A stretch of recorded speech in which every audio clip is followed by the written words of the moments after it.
Good morning. My name is Ruth. I'm one of the pastors here, and it's my great pleasure today to be launching our exploration of the Book of Proverbs. Now, Proverbs, of course, are pithy statements that provide advice on how to live well, how to live wisely in a way that generally leads to a good and happy, healthy, successful life. Every culture has proverbs. I've had the privilege of living in many different countries around the world, and I've loved hearing different proverbs from different countries. Because if you're not from that culture, they can sometimes sound a little odd. For example, my Norwegian friend always likes to say that it's fortunate there are no cows on the ice. I'd never really thought of cows on the ice as being a big problem day to day, but there you go. My friends from Georgia would say you can never trust someone who has 7 Fridays in a day. Words to live by right there. And my friends well, I'll come to that in a minute. But even though the idioms of these proverbs often sound odd to us, they're very culture specific, the truths underlying proverbs generally are pretty universal. And often we'll find when we figure out what they're saying, it's like, oh, we have a proverb for that too. And sometimes they're very similar. So in Sierra Leone, my friends would say, a person who sells eggs should never start a fight in the market, which is kind of the same as our, people who live in glass houses shouldn't throw stones. Only theirs makes sense, because I've met several people who sell eggs, and I've never met anyone who actually lives in a glass house. So, but the book of Proverbs in the Bible is full of these kind of pithy kind of statements. Here are a few of the more colorful ones that are in there. Proverbs 11, a beautiful woman without good sense is like a gold ring in a pig's snout. It's charming, isn't it? You like that one, Molly? Proverbs 26, you have to whip a horse, you have to bridle a donkey, and you have to beat a fool. It's hard to imagine Jesus saying that one, isn't it? Or this one might be my favorite. Proverbs 26, dogs return to eat their vomit just as fools repeat their foolishness. Well, we don't do many meditations on Proverbs like that. We're not going to turn the lights down low now and reflect on those words. In fact, we, like most churches, don't really pay that much attention to this book. And yet we have it. And it's been passed down to us for at least 2,500 years. Generations have passed it on as something precious, something to be treasured and preserved, something worth reading. So what's in this book, and what can we hope to learn from it? Well, the book of Proverbs is actually a collection of collections of wise sayings that have been edited together. And so we will find some proverbs that turn up several times. Maybe they're identical wording or they're just slightly changed because they were in separate collections that have got combined. The material in the book clearly developed over a long period of time. And most scholars say that the shorter, a little bit more ambiguous or enigmatic proverbs are likely to be the oldest. In fact, some of them really are more fragments. They're not fully kind of explored. For example, there are a number of juxtapositions that are somewhat ambiguous. A literal reading of Proverbs 10:15 says, the wealth of a rich person, his strong city, the ruin of the poor, their poverty. So, but what exactly is that saying? Is it saying that if you're poor, then you're ruined and there's no hope and that's just the way it is, and rich people are invincible or protected or unreachable? It's not totally clear what the point of that proverb is. Or Proverbs 11:24, one person gives freely yet gains more, another withholds unduly but comes to poverty. So is this saying you should be generous and the more you give away, the more you'll get? Is it saying that appearances are deceptive and guarding your resources won't actually lead to you having enough? Or, it's not clear. There are multiple ways of reading that proverb. But other proverbs are much more explicit. They're more theologically grounded. They're more obviously coherent with the rest of Scripture. For example, Proverbs 21:3, to do what is right and just is more acceptable to the Lord than sacrifice. Well, that sentiment we get throughout the prophets and other places in Scripture, right? So that one, it's like, okay, we know what to do with that. So the Proverbs are something of a mixed bag. Some are probably really, really old, passed down through oral tradition, and some would probably originate a little later when the theology of the Jewish people was more developed. And most of these brief sayings are contained in the middle section of this book, in chapters 10 through 29. But there are two other sections that bookend these sayings. The first 9 chapters, which is what we'll look at in more detail today, consist of longer pieces of text that have a more poetic form. And scholars say the chances are this is actually the newest part of the book. It's added to kind of set the tone for the book, to add an introduction, and to add a more explicitly theological or God-centered kind of frame to this book. And because of how it's written, it's often dated to around the 5th century BCE. And then the book closes again with longer, more developed narrative sections, the wisdom of 2 particular people, a guy called Agur, son of Jakeh, and a non-Israelite king called Lemuel, who recounts the wisdom of his mother. Now, we don't know anything about these people. They're not mentioned elsewhere in scripture or in any other writings from the surrounding countries, as far as we know. There's lots of speculation about who they might have been, but we really don't know who they are. But the important thing about them is that they broaden the authorship of Proverbs to include non-Jewish people. This is not a purely Jewish wisdom book. And the final part of Lemuel's mother's wisdom takes the form of an acrostic poem with the verses beginning with the successive letters of the Hebrew alphabet. And this strengthens the argument that this was written later, it was developed in written form rather than coming from an oral tradition. So Agur and Lemuel are not the only authors that are credited with writing these Proverbs. As we mentioned, Proverbs is a collection of collections. And other collections of Proverbs in the book are credited to King Solomon, to advisors to King Hezekiah, who apparently edited or reworked some of Solomon's Proverbs, and to the wise. There are 2 collections of Proverbs that are said to be the words of the wise. Now, Solomon is kind of the archetypal wise person. Kind of like on social media, anything wise tends to be Abraham Lincoln or Albert Einstein, right? One of them said it, even if they didn't. So Solomon kind of gets the credit for coming up with all these proverbs. In First Kings in the Bible, we read that Solomon spoke, or maybe he collected, we don't know, but he spoke 3,000 proverbs. And those proverbs were about trees and plants, animals and birds, and people from all nations came and listened to his wisdom. Meanwhile, the words of the wise seem to allude, or at least in part, to allude to another author who doesn't get credited by name in the Book of Proverbs. He's not mentioned, but he's almost certainly a source. And that's an ancient Egyptian writer called Amenemope. He wrote in the 11th century BCE, so way, way before Proverbs was written or any other book in the Bible was written. And the similarities between the instruction of Amenemope and the collection of the Proverbs called the Words of the Wise in the Bible, they're pretty significant. They both have 30 pieces of advice. They have a very similar introduction. And some, not that many, but some of the sayings are very similar. And I've included a link in the discussion questions to the instruction of Amenemope for those of you who are interested in those things.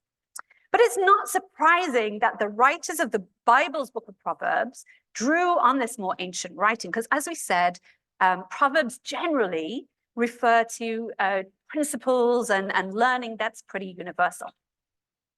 But the inclusion of wisdom from these non-Jewish sources, from Agur, from Lemuel, and from Amenemope, while it's not surprising, it's still really significant. In Proverbs 1, we read, "Let the wise listen and add to their learning, and let the discerning get guidance." The writers and editors of this work are not saying that they have got all the answers. Rather, they're saying seek wisdom, learn from others, including people outside of your own culture and religion. Be open to learning, listen, and be discerning. And this assumption that we can become wise by listening and being open to learning from others, including people that are very different from us, is a central tenet of the worldview of the Book of Proverbs. Proverbs assumes that you can learn to live well by observing what happens in life. In Proverbs 24, it says, I applied my heart to what I observed and learned a lesson from what I saw. The world, according to the book of Proverbs, is not a chaotic kind of battle between lots of gods and goddesses and forces. It's ordered and it's predictable. You could even say maybe that you can take a scientific viewpoint. You can look and learn. It's not either some cosmic accident, rather it's meaningful. Actions have consequences. It means something.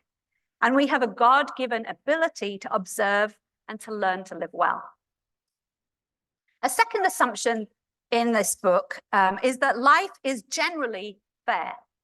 And there are numerous references to this in the Proverbs. For example, Proverbs 13 says, trouble pursues the sinner, but the righteous are rewarded with good things.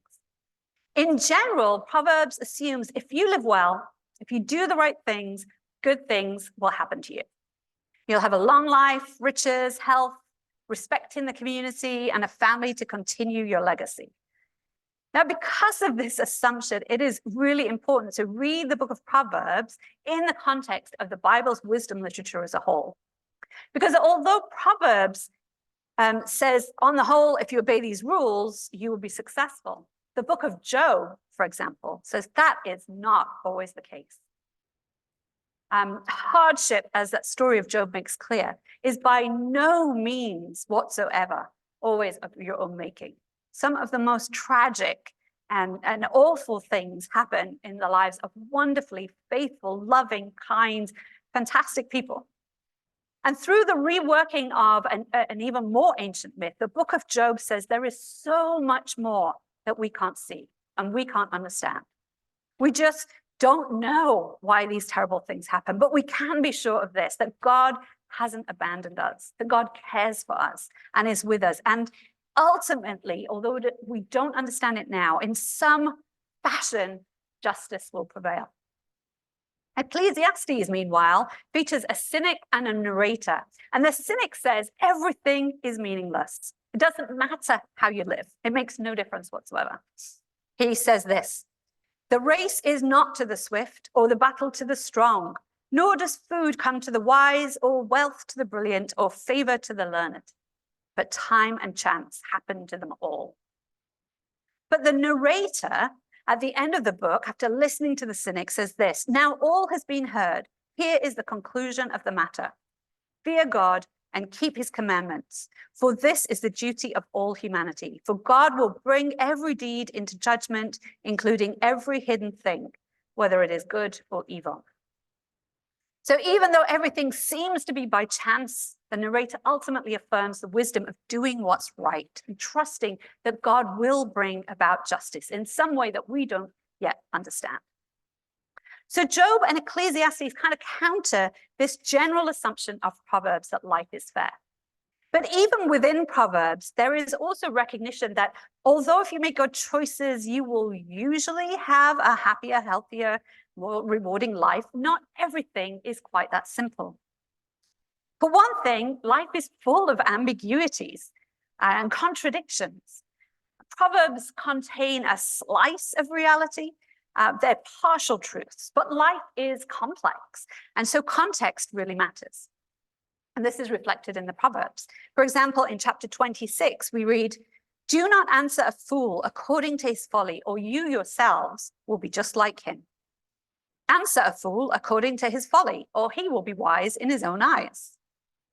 So what do we do? Do we answer? Don't answer? I don't know. Well, Proverbs says you've got to weigh your options in a given situation. You've got to engage with wisdom, not just mindlessly follow formulas or rules. It's not that there are no guidelines, there are, but you have to wrestle with them. You have to learn to apply them appropriately.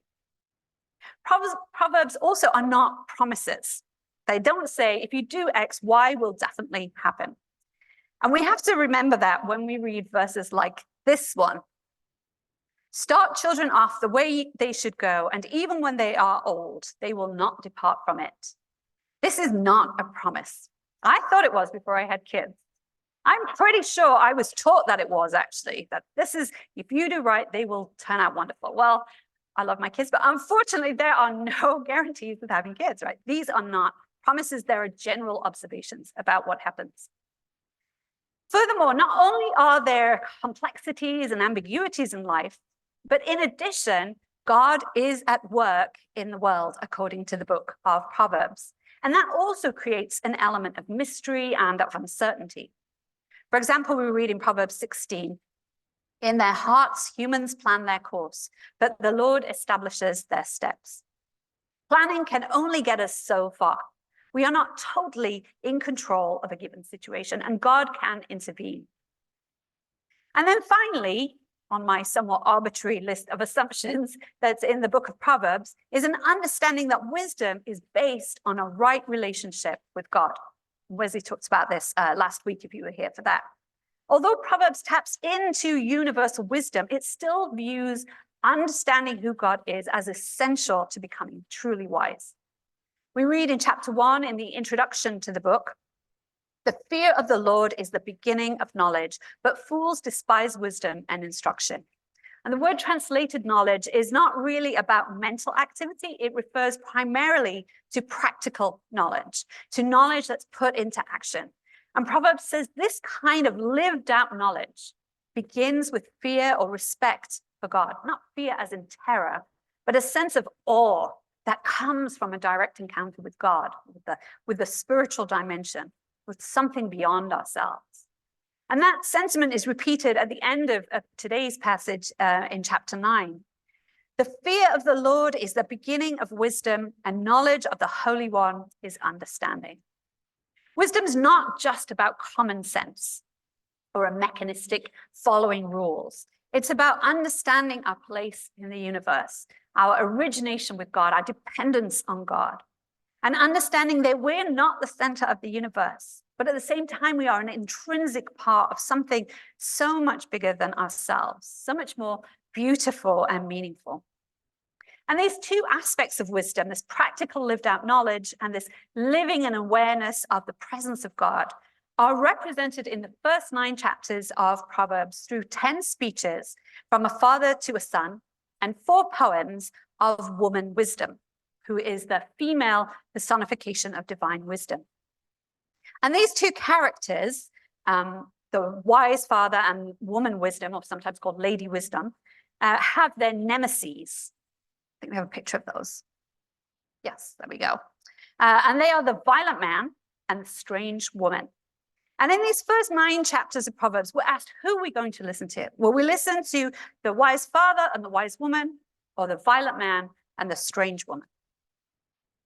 Now, I mentioned earlier that these chapters were probably written around the 5th century BCE. And at that time, the Jewish people had returned from being exiled in Babylon, where they'd been for about 70 years. And they'd settled back in the land of Israel. They built the temple and some of the cities and towns. And when the exiles returned to this land, it was already occupied, or much of it was. There were people living there. There were some people who had not been exiled, so they'd stayed in the land. And there were people who'd moved in and people who had been forcibly relocated to the land. And some of those had, they'd intermarried and they'd become followers of Israel's God. And in this context, the exiles were trying to reestablish themselves as a very distinct people with a distinctive religion and culture and a well-defined homeland. In fact, soon after this section of Proverbs was probably written, the leaders of the exiles would put in place laws that forbade Jewish men from marrying women who were still in the land or who had intermarried. So anyone who was considered a foreigner, they were not only forbidden, but if they'd married a foreigner, they were compelled to divorce them and send them away. They would also legislate very fixed cultural boundaries to protect and preserve a sense of national identity.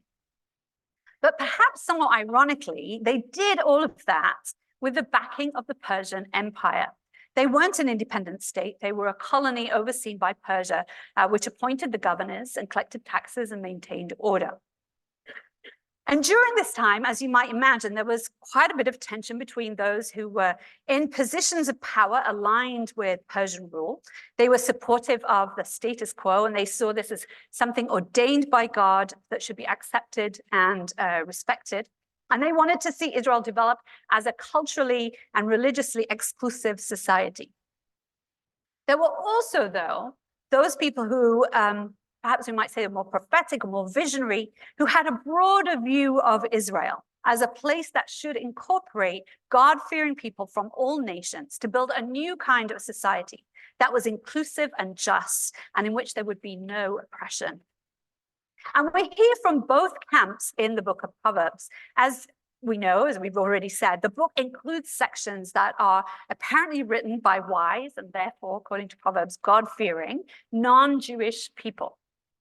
But we also see lots of instruction that we might describe as being socially conservative, focusing on respecting authority, safeguarding possession of the land, being faithful to the community, and so on.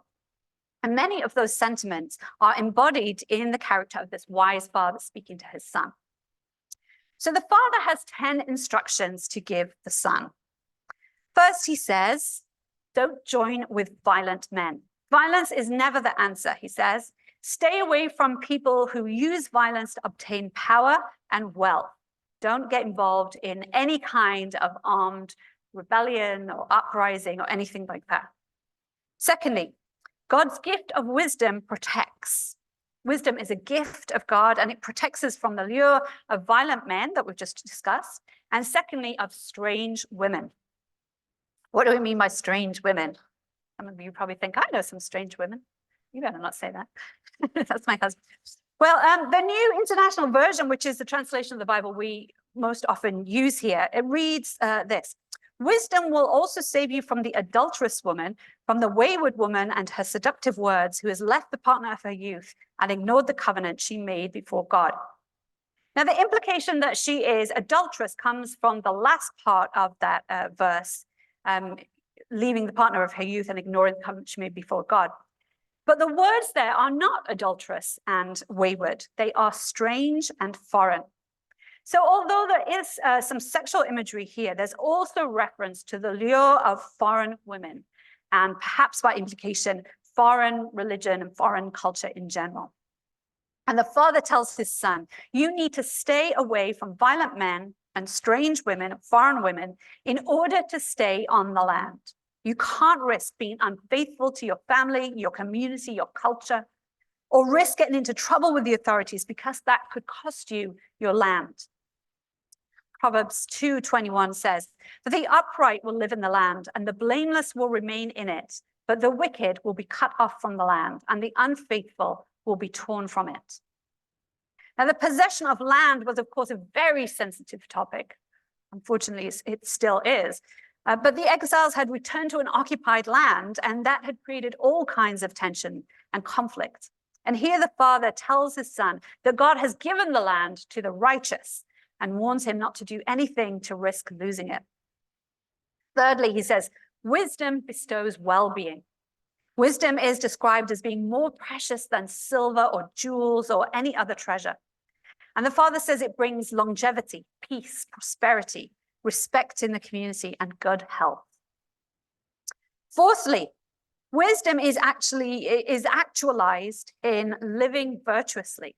So give to your neighbor whenever you can. Don't be proud. Live at peace with those around you. Fifthly, get wisdom at any cost. The father reiterates this. Nothing in life matters more than wisdom. Whatever you do, get wisdom. Sixthly, choose the path of righteousness and wisdom. The father says there are two paths. One is characterized by virtue and wisdom, and it leads to life.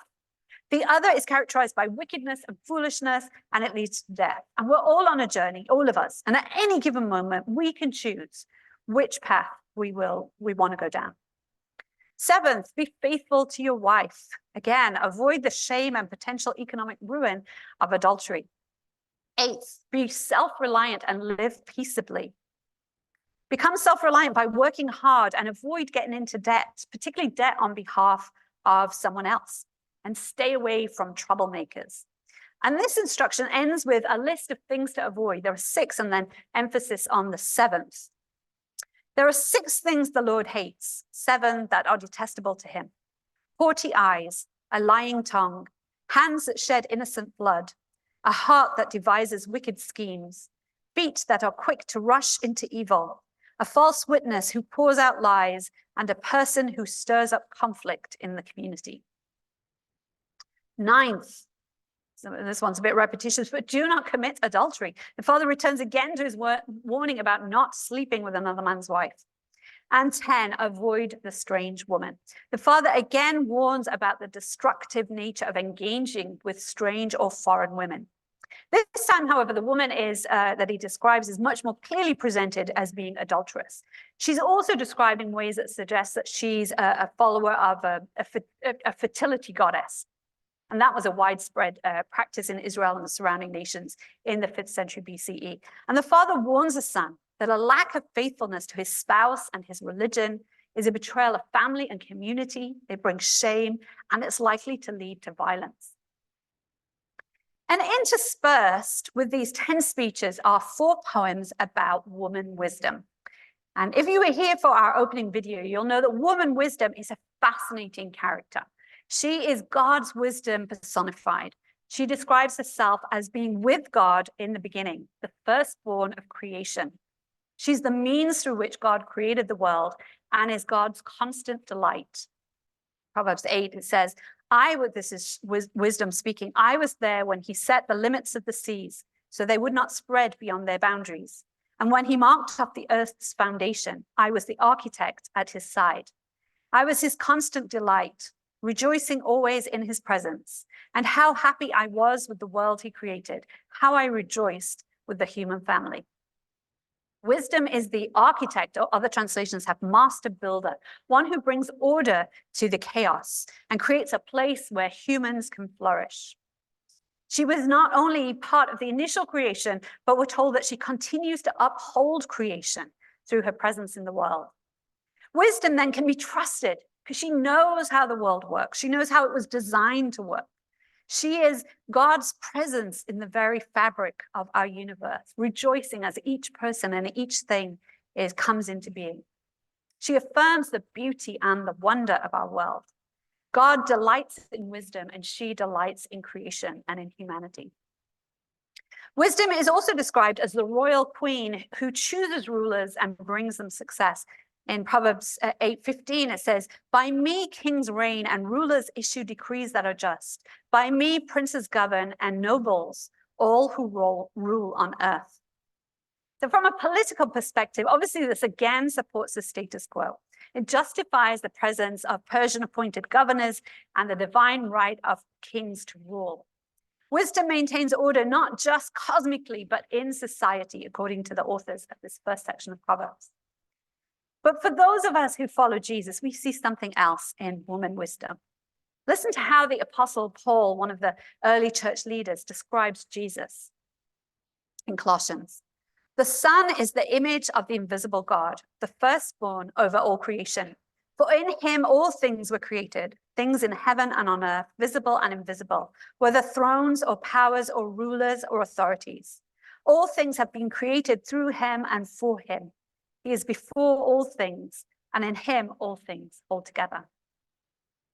Christ Jesus, who describes himself in Luke 11 as greater than Solomon, is the firstborn of creation over all thrones and rulers.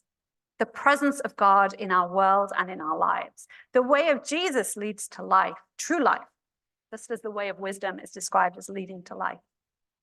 But Jesus was not co-opted by the Persian Empire or the Roman Empire or the Jewish religious establishment. He didn't support the status quo. He was very definitely a visionary, someone who said over and over, repent, rethink, think again, reimagine. God's kingdom is bigger than you can ever imagine, more inclusive, more loving, more beautiful. And Jesus' way of unconditional self-sacrificial love didn't look all that wise to either Jews or Greeks. Again, Paul writes about this in 1 Corinthians.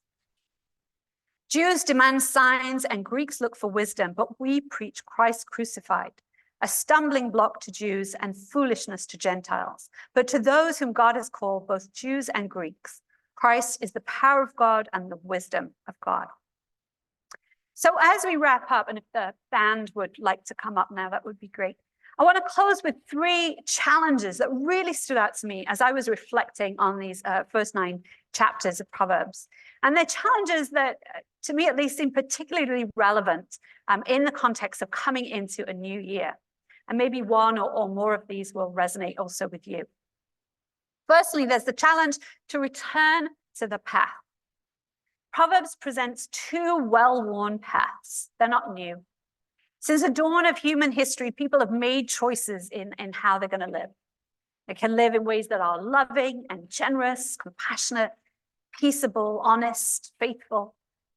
And people have also made choices to live the opposite of that, right? Selfishly, unloving, judgmental, and so on.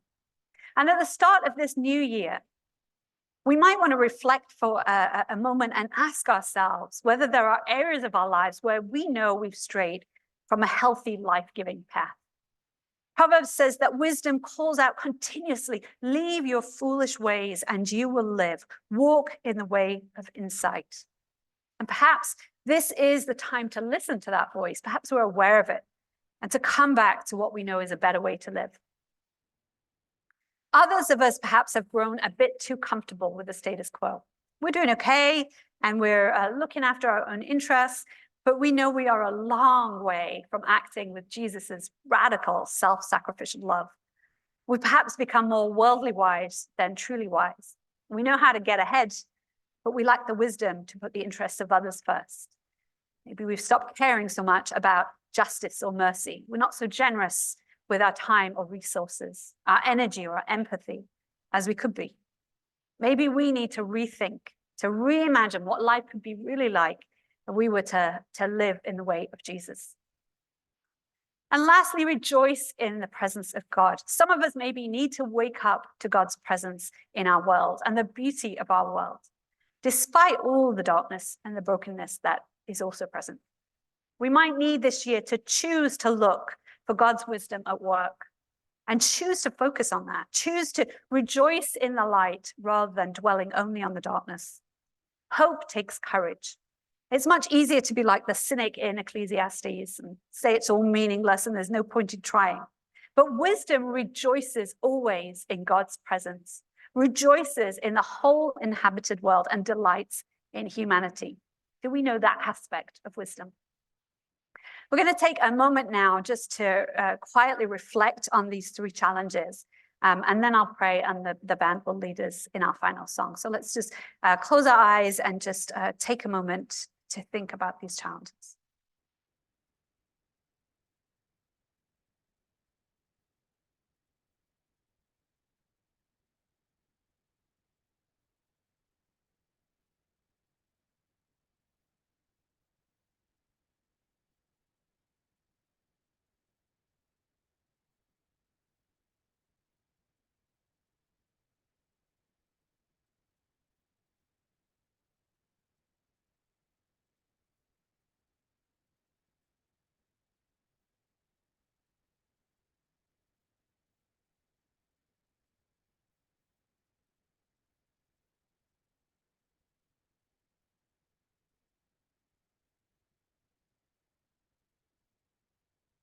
God, I thank you for your wisdom. I thank you that it's not something heavy and oppressive. It's not critical or judgmental, but it's something that is life-giving and creative, something that frees us to enjoy life and to delight in you and to delight in the life that you've given us. I pray that you would fill us with this kind of wisdom. Amen.